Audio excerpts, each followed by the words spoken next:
Hello everybody, welcome to another 1 versus 1 Red Alert Quickmatch ladder match casted by yours truly, YamatoSpecial.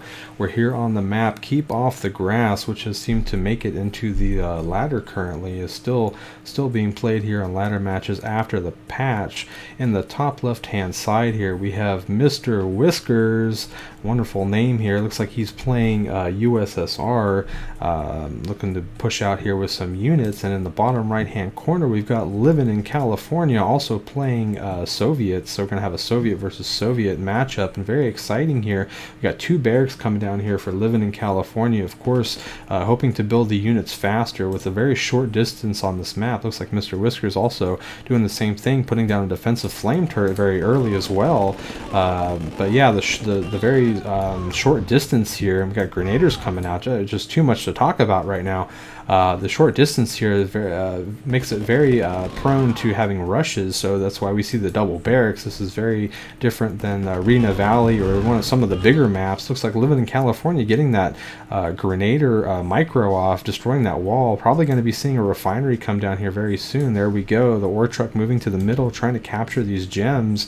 Looks like MrWhiskers currently doesn't have any refineries down, but he's going to be pushing around the side here. Really should be focusing down maybe this construction yard first, because as soon as Livinincalifornia sees this, he's going to respond. So definitely I would say go for that construction yard, prevent MrWhiskers,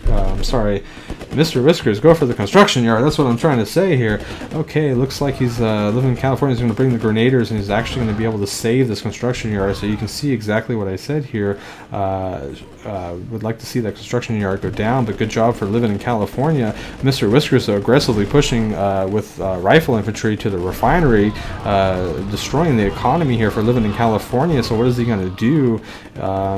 He still has the construction. It looks like he wow, placed down a war factory. So Livinincalifornia, building the grenadiers, because getting grenadiers here out on the map, definitely going to be able to handle the large amounts of rifle units, because the grenadiers doing the splash damage. So definitely want to make sure the grenadiers are microed out and separate from each other, so they don't blow up each other essentially.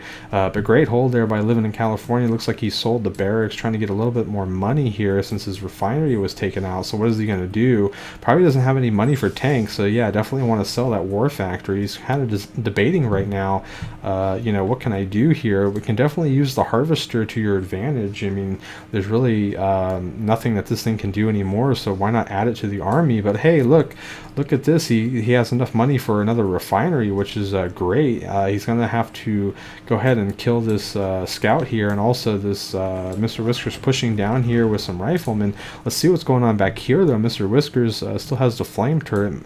Could probably sell that, not needing that currently, but definitely keeping it there for defense, just in case. Let's see what happens here. MrWhiskers is actually pushing out with a tank, had enough funds here for a heavy tank. Definitely going to be taking this construction yard down. Livinincalifornia says, well, not much I can do about that. The tank can run over the grenadiers. So pushing up here in the top left hand corner, going to be met by that flame turret, unfortunately, though. And we can see how much damage that flame turret does. And well, I think Livinincalifornia sees that flame turret, knows he's going to probably lose these units. MrWhiskers coming down here with the tank and only has one more building. Well, actually not one more building, but definitely has the advantage here. So again, like we've said before, once that first tank comes out, very difficult to play infantry play solely, unless you have a large amount. And well, the grenadiers also aren't going to be able to hit the tank very easily. Their grenades are probably going to miss and not do too much damage. So probably smart to GG out of this one, go on to the next match here. So anyway, GG to both players, and great job, MrWhiskers. Love your name, buddy. And we'll catch you guys on the next cast.